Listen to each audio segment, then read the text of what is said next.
And so for me, those are the kind of types of lessons that I've had growing up, and my mentors have always been unwavering in terms of their support, but also unwavering in terms of their expectations for us, and being very clear when those expectations were not being met, and also being very clear in terms of like what it is I need to do to be able to meet those expectations. And so it wasn't one of those instances where, the goal was set so high that I didn't know how to achieve it. It was, I'm going to set these goals really high, and I'm going to give you the skills and teach you how to reach those goals for yourselves. And I'm going to be there along with you to do that.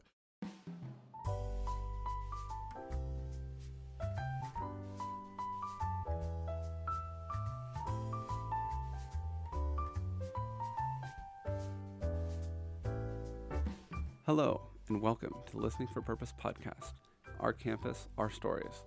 I'm your host, Simeon Klepak, and this season we're talking to people at Valpo about what inspires them and how they discern purpose in their lives. Today, my guest is Dr. Richard Sévère. He's the Associate Dean at the College of Arts and Sciences here at Valpo and a professor in English. So, as someone in the English department, I have to ask you, what is the last book that you read for fun? Ooh, the last book I read for fun. Suicide Woods. I don't remember the author, but it's Suicide Woods. I'm really big into horror, so I tend to read horror fiction right before I go to bed. That's the best time. Yeah, it, right? It's the best time to do that. So yeah, that's the last book I read. It was really, really interesting. Some really creepy things going on in that text, but it was good. That's my grandma. She always loves the Investigation Discovery Channel on cable, and she always plays it while she's going to sleep. And so I'm like, I can never understand how they can be like, and 15 years later, they never found the body, and she's like snoring away peacefully. Right. Like, but yeah, it doesn't seem to be an issue for me. It always puts me to sleep, and I sleep just fine. So I'll keep at it. That's awesome. So before we get into the meat of our conversation today, I would love for you to share a little bit about yourself for listeners that may not know you. So this season of the show, the way we're kind of asking our listeners 3 questions. First is, where are you? Second is, how did you get here? And third is, where are you going?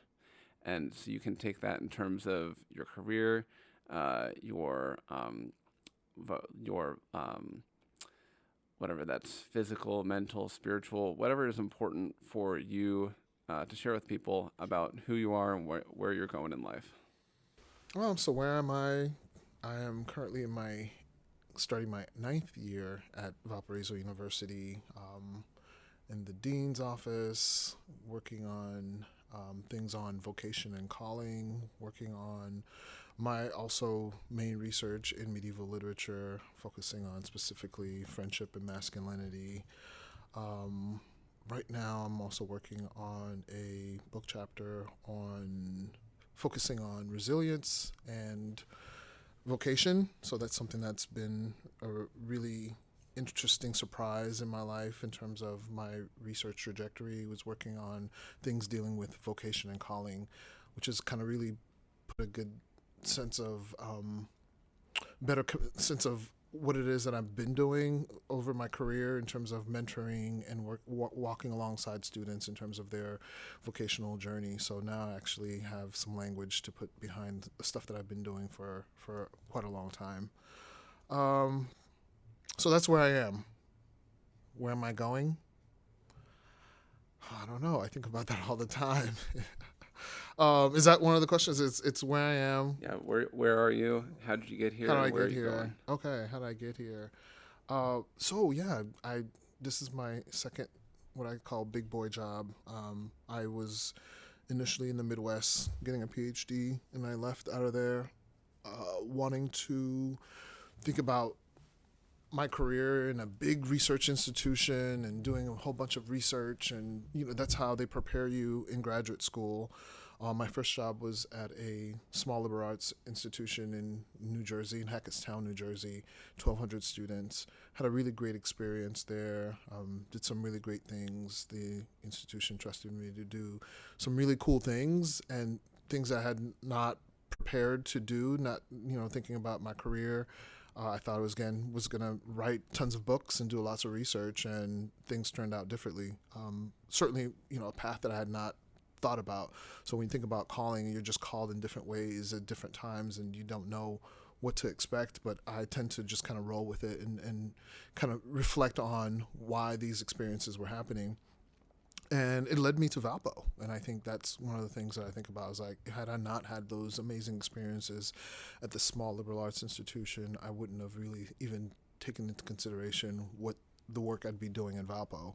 And so I got here after I had outgrown that position. I think I had done all the things I was going to do there, set some really great things in place, left a really good legacy, I think, and for especially with student success, and had an opportunity to come to Valpo, back to the Midwest, where I thought I had done my time and left out of there. I didn't think I was coming back, and had the opportunity to come back here at Valpo. So that's where I've been. Where I'm going, I don't know. I think about that all the time in terms of what's next. I really put in the concept of, what work am I doing now, and when is that work done? And certainly I pray about it all the time in terms of like, what is it that is left here to do? What are the things that I'm not seeing that need to happen? Because I think about that often in terms of like, okay, what is it that I'm meant to do now and here now, and what are those things? What do those look like? I'm involved in so many different things with working with students and faculty and staff and things like that. And I reflect often and say, is this what I need to be doing? Is this what I was called to do? Is this why I'm here? And so, yeah, until I'm not, I just keep going and keep doing the work that I think I'm called to do. So it sounds like it's that kind of self-reflection is a big part of finding that calling, because you want to be responsive to the needs of the situation you're in as those change. Like whether that's you thought you were going to be doing research and then now you're teaching and like mentoring students and then now you're being more involved. But that means that like for future growth, you can't just be like, oh, well, yeah, this is where I am. I'm here. But you have to like, there's kind of that, I'm hearing you say there's like a constant like questioning almost of like, wait, what am I missing? What else is there? Right. Yeah, especially, I found myself, I tend to, my trajectory up until this point has been every 6 years, I'm moving on to the next thing. I was in graduate school for 6 years, and I went to my first job. I was there for 6 years. It's kind of one of those, after 6 years, I'm like, well, time's up. I think it's time for me to go.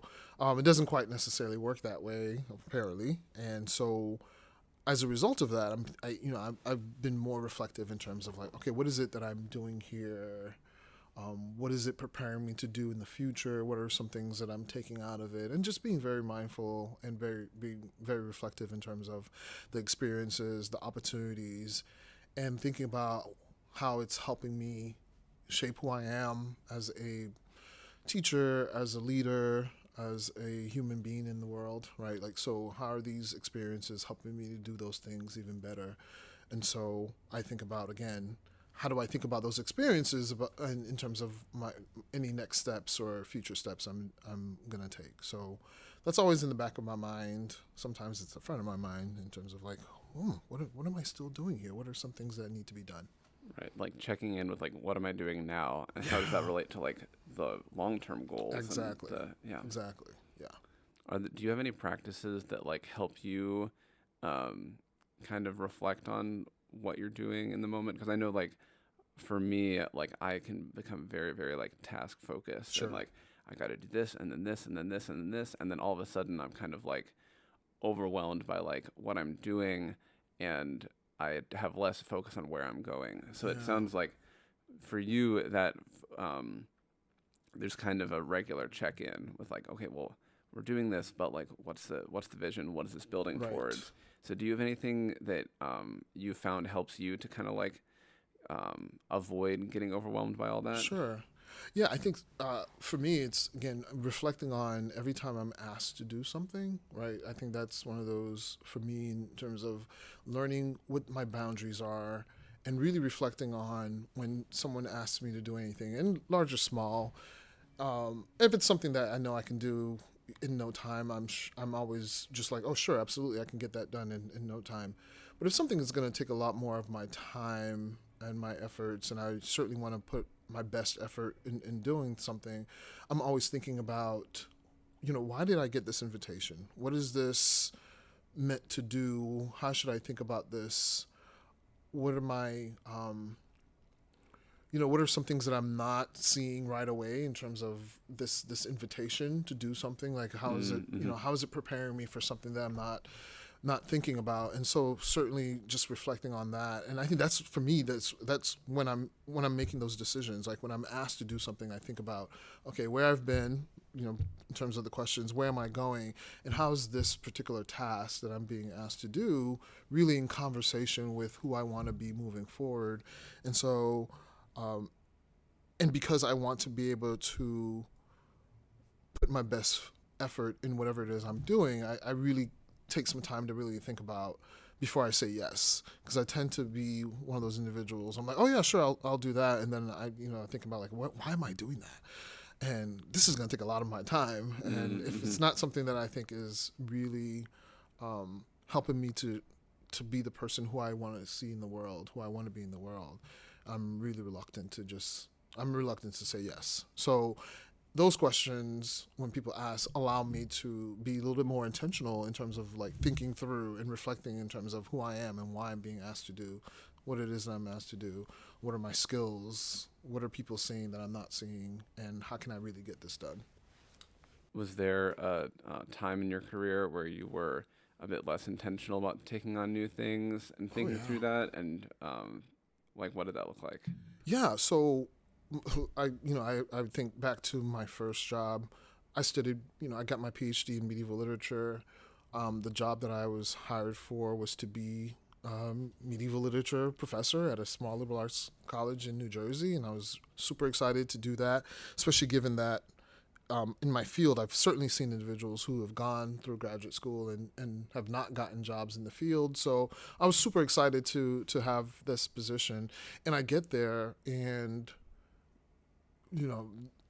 there was a series of tasks that they were asked me to do in terms of like writing programs and writing center stuff that I had worked in the writing center for all my time in graduate school and as an undergraduate. So I was really fond of the work that writing centers did and do, but I certainly didn't see myself involved in that world. And so, long story short, our provost was like, we don't have a writing program or a writing center. We know that you went to a school that had both of those things, really good reputation for both of those things, and you worked in those.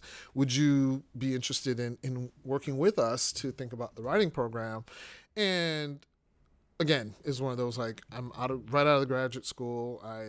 I'm super eager to be where I am and want to do, put my best foot forward. And I said yes. And I was like, do you guys have a writing center? And they said no. I was like, well, we need a writing center. If we're going to have a writing program, you need that type of support.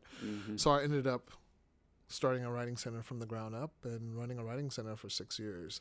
Definitely not what I was prepared to do or trained to do. But when you think about, I talk to students about vocation and calling, it's like those callings come out of nowhere, right? And are you prepared to shift trajectories? Are you ready to shift paths to meet that call? And I didn't think about it. I wasn't reflective about why I was being asked to do this. It was one of those, here's a challenge. Someone believes in you that you have the skill to meet this challenge. Are you going to do it or not? And I was up for it, and I did it. And so I think since these things, and I've done other things that way too, so it was like someone asked me to do it, I'm like, all right, I'm doing it because here's a challenge. But now I've been a lot, like I mentioned before, I've become way more intentional in thinking about why I'm being asked to do things and how I can actually do it. Yeah, doing things because it kind of supports your like larger goals and purpose, rather than just like, oh, someone's asking me, like Right. someone thinks I have an opportunity to like make someone happy, you know. Sure. Yeah. Yeah, and I think is, in terms of academia, usually junior professors who are not yet tenured tend to be more willing to say yes to things, just because that's just part of the part of the expectation.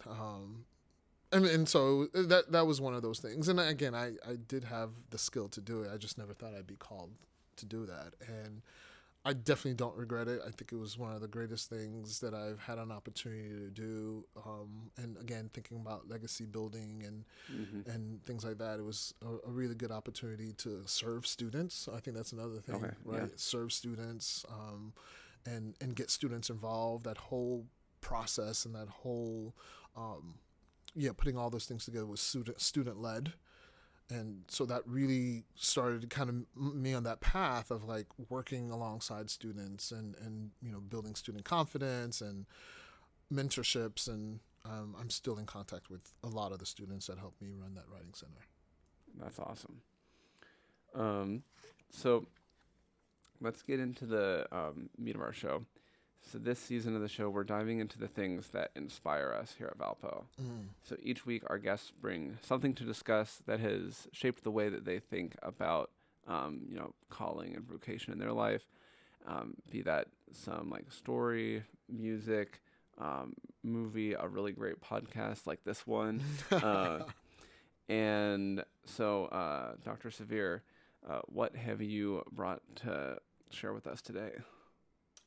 So my love of music is certainly the starting point for I think where I am today.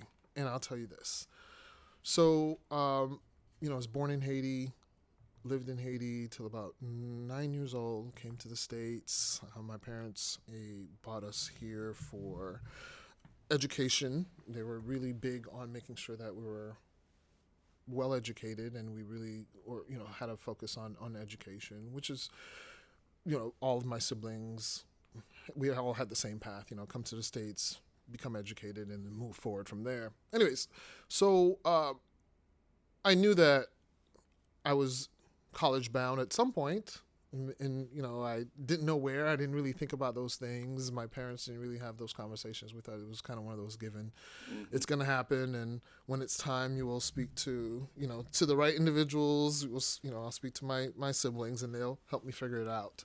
But in 7th grade, I started playing the trombone and the French horn, and no one else in my family played music. It was one of those, like, I don't know what drew me to that. I really don't know. I really don't have that answer. I think it was one of those, like, here are the electives for middle schoolers, and pick one. I was like, all right, I'll do this music thing. I have no idea what it is. I thought it was going to be percussion. I thought I was going to play percussion, and the band director said, okay, go stand over there. And I said, stand? They're like, yes, percussionist stand. I was like, oh, never mind. I don't think. Everyone wants to do percussion. Everyone wants to do percussion. That's like, it looks like the most fun. And that's right. Then you realize you're just kind of standing there holding right. sticks for like half the song. And right. Well, and the whole idea was standing. I apparently was a lazy 7th grader. And so I was like, standing? No, I don't want to stand. And so I was like, a friend of mine, whom I'm still close to this day, is a trombone player. He's like, come play trombone with me. And I was like, all right, fine. And then ultimately I ended up learning how to play the French horn, which I still play to this day. So 7th grade, my middle school band director took us to his alma mater in Tallahassee, Florida, which is Florida A&M University, which has an amazing marching band. It was going to be, they were going to play, this band was getting ready to do the opener for the Marlins. The Marlins was their debut as a team in Florida. Whoa. Yeah, and so this band was invited to do the opening ceremonies for this. And so here I am as a 7th grader, and I see this marching band, and I am just enamored. And I'm like, I don't know what school this is or what is, but I was like, I'm going to go to school here. Like, this is where I'm going to go to school, and I'm going to be in that band. And that was just my trajectory from there. honestly. And from there on, interestingly enough, all from middle school, and I went to two different high schools, one for performing arts and one for performing arts, and then I ended up going somewhere else. But all my band directors at that from there on were members of this marching band in Tallahassee, Florida. So Wow. it just kind of, that moment just really just set me on a path for who I am, all the work that I've done, all the things that I've seen, all the places I've been. I think have really kind of gone back to that pivotal moment of seeing that marching band, saying I want to be in that marching band, and then ultimately, going to college, being in that marching band, studying what I study, being inspired by my faculty at the institution to go on and pursue higher education, and I'll fill in all the other blanks that's happened as a result of that. But it is from my love of music that I developed at that time, and seeing that particular marching band that helped me really on the path of where I am today. And I really think that's a defining moment for me in terms of the work that I do. Because had I not seen that marching band, I don't think I've fallen in love with that university. And to me, like, having gone there, it really prepared me in a number of ways to be confident in the work that I do. Even thinking about the mentorships that I've had in college, those individuals kind of help me to understand what that looks like. And sometimes it's not easy. And sometimes, when you're talking with students, it's not always, what they want to hear, the feedback that they want to hear sometimes. And that's how it was with us. My mentors in college were very honest, and not in a place of cruelty, but more so a place of love, in terms of like, this is what needs to happen. This is what you need to do if you're going to move forward. And yeah, all from that particular moment. And ever since then, I have a love of music. I play the French horn twice a week in ensembles, and yeah, so music that did it. That's awesome. We're going to take a short break, and we'll be right back. Hello, everyone. I hope you're enjoying my interview with Dr. Sévère. I wanted to let you guys know all about an exciting event that's happening on campus next month. Dr. Douglas E. Christie is a theologian and writer who talks a lot about contemplation and like the relationship between like ecology and faith. And he's going to be here on campus on February 24th, giving a lecture in the Duesenberg Recital Hall. And he's going to, be sharing his time with us. And beyond just the academics, he's going to have lunch with us here at ILAS. It's going to be at noon on February 24th in the Hearth Room of the Hair Union.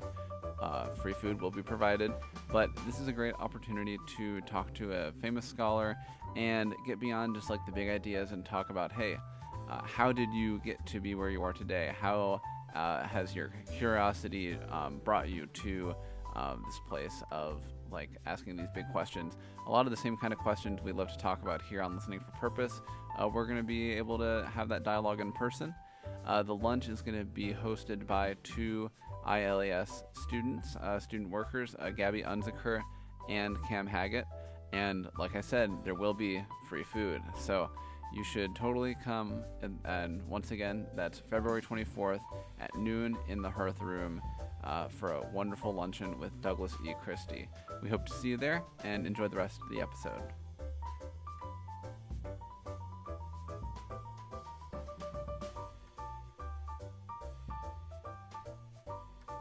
Hello, and welcome back. I'm here with Dr. Richard Sévère, and we are talking all about his experience with music starting in middle school and how that kind of propelled him towards the like academic career. And yeah, I was interested by when you were kind of walking through your journey and relationship with education. You said at the outset that like when your family came to America, education was always like in the plan, kind of in the expectations.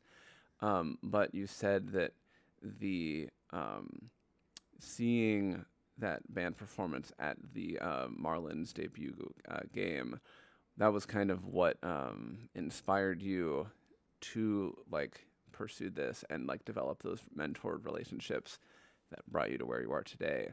So I think it's what struck me as interesting is that you like it seems like you kind of saw yourself in education from a young age, but it sounds like there was kind of a spark where that kind of became meaningful for you, and there all of a sudden there was a lot more purpose to it because you had that connection with the music. I don't know. Yeah. Does that sound accurate? Yeah, I think that sounds that's pretty accurate. And in terms of again the in middle school, I wasn't really thinking about careers, or I wasn't thinking about much else than what I was doing at the time. Again, as I saw that band, I was just getting into the world of music and playing in ensembles, and so I really thought college was that. I really didn't think about, okay, what was I going to major in and all those things. Again, as a seventh grader, these are not things that typically at that time that we knew, especially as a seventh grader who was from another country. Like that's not what I was Right. thinking about. Certainly, as I grew, as I got older, and I got into high school, then it started to shape a little bit more. I still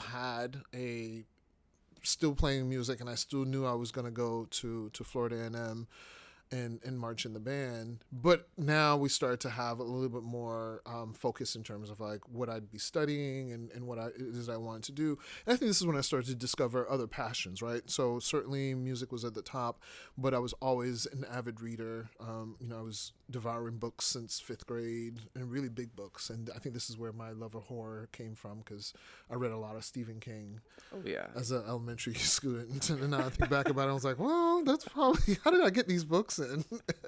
Who allowed me to continue to read these types of things? But nonetheless, right, like that certainly helped my passion for reading. And so, again, thinking about my educational path and my mentorships, and I had a really tough and compassionate 12th grade English teacher, Mrs. Grice, who certainly was a school favorite for among all of our peers. And because she was so loving yet very demanding in her classes, that she made you want to work hard.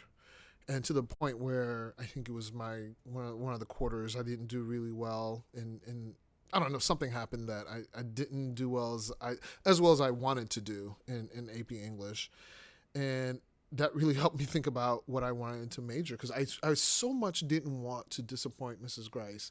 And so not doing well in that class, I was just like, oh my gosh, she probably thinks that I'm just incapable of doing the work that that she's assigned. And when it came down to start applying for schools and thinking about majors, I really thought about Mrs. Grice and how I really wanted to be intentional in showing her that the work that we were doing in the class that I was capable of doing. And so I was like, I'm going to major in English because I really want to prove to Mrs. Grice that I can do this. And that just set me on a whole nother path. So thinking about, again, mentorship and who she was, like, she didn't tell me you should major in English.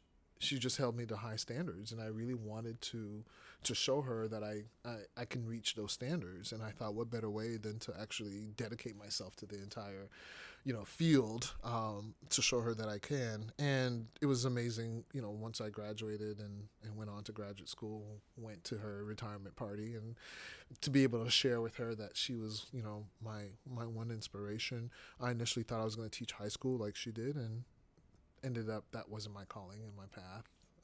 It didn't take me long to figure that out. And so then I decided to, follow the path of my other mentors who were really instrumental in my collegiate years in terms of helping me think about who I wanted to be in the world, particularly as a man of color. So that was a whole nother path as well. What was kind of that interaction like when you kind of like you'd gone down this whole path of pursuing English and the English research side, and then kind of coming back to your high school teacher after all those years and saying like, hey, this is where I'm at. Like, what was that? What was that conversation like? Yeah, I think there was a number of us who came back from who all went to college, went to the same university. We all had kept in contact, and we all were products of our inner city high school and came back. Went to college, and we're all products of Mrs. Grice. So we were super excited to come back to her retirement, and there were certain of us who were invited to do that. And I think being able to be among those who were sharing success stories of what we have accomplished and what we had done since our time in high school was I think it was an honor for me to be able to come back and share that with Mrs. Grice, because she was such an inspiration to us all.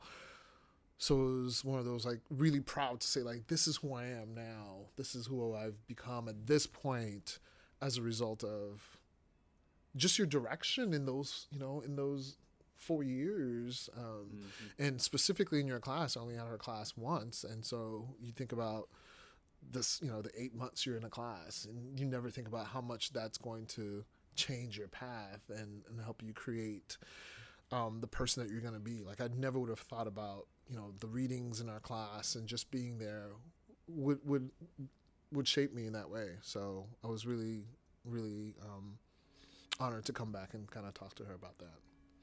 So it seems like for you, the impact that your mentors have had is very visible to you in your own life. And you talked about Mrs. Grace, and as well as some of the other collegiate mentors you had as you were like progressing in your like English work. How has seeing the impact of those mentors on your life shaped the way that you think about the students that you mentor? Yeah. And like the importance of that? Yeah, and I know that for me,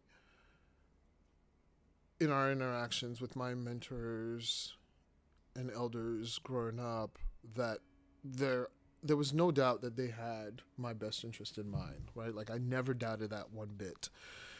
And I think that's helped me think about the work that I do with students now. And anyone who's had my classes will know that I have very high expectations for individuals. I am, a stickler for rules and expectations and to be met. And I tell them, I'm very transparent in terms of, like, the reason why I'm a stickler is, for these things, is because I know it's going to be beneficial for you moving forward.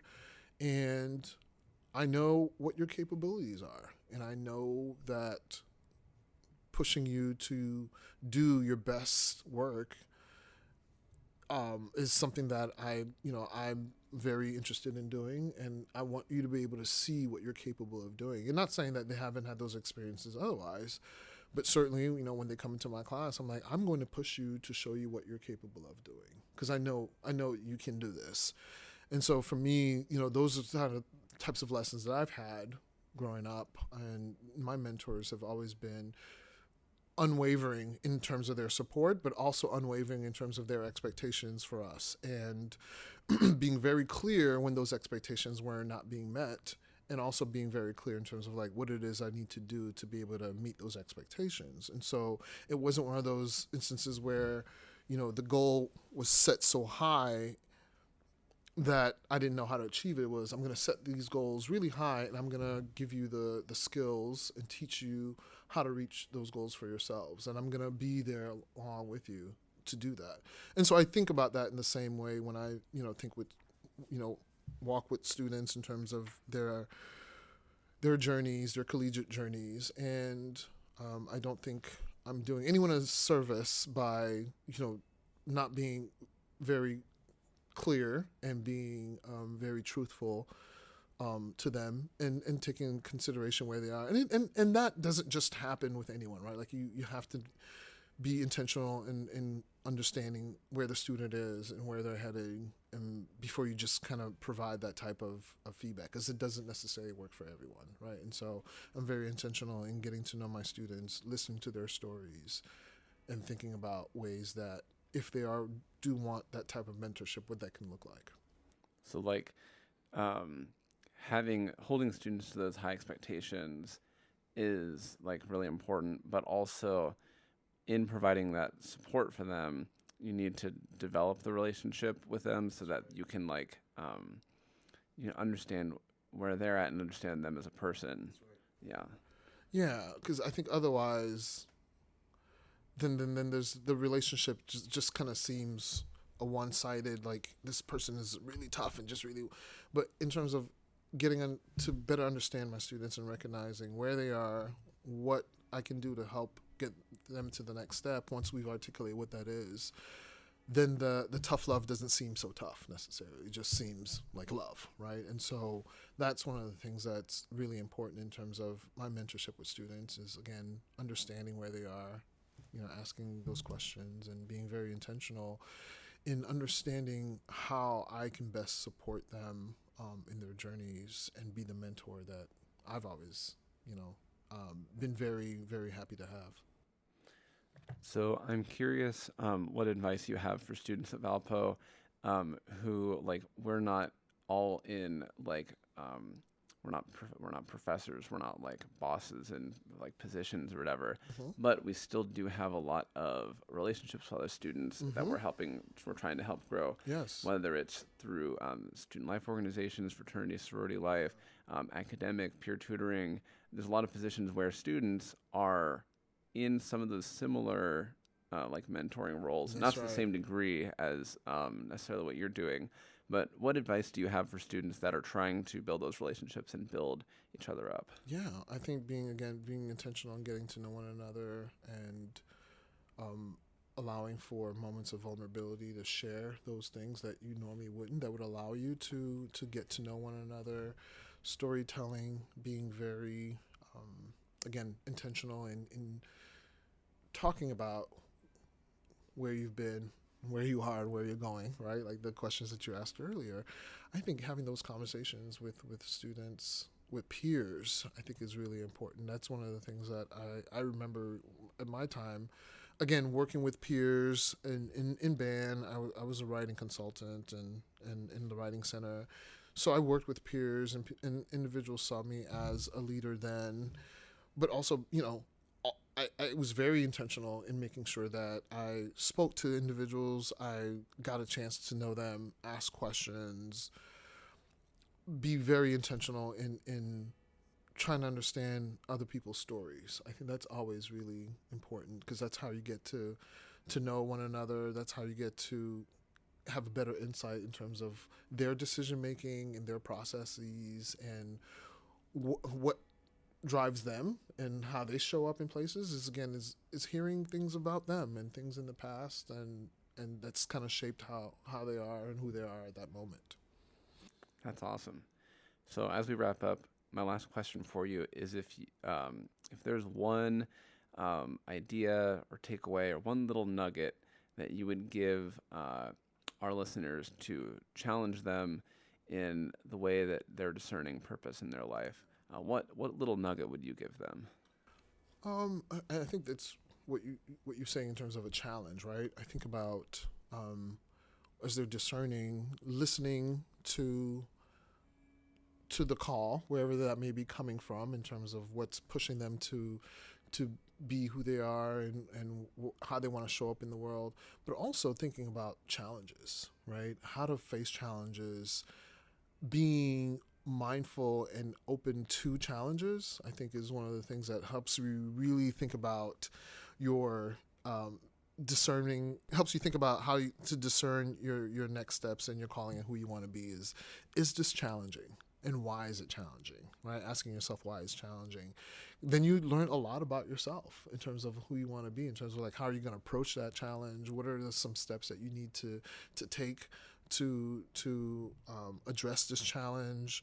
Who do you want to be in addressing this challenge? You learn so much about yourself when you're able to overcome certain things. And I think, if there's something that comes up and it seems too easy, then think about, okay, what am I really going to get out of this if it's too easy? But I think finding ways to identify challenges will help you really think about how you show up and what you do to prepare, and you learn a lot about yourself. So for me, it's always been, I seek out challenges. I think I thrive in situations where I can be in community with other people as we work through solving a particular challenge. So for me, I'm always seeking out, okay, what's my next step? Is it a challenge? What is it that I need to do to be able to address this challenge? So as students are thinking about moving forward, the next steps, right?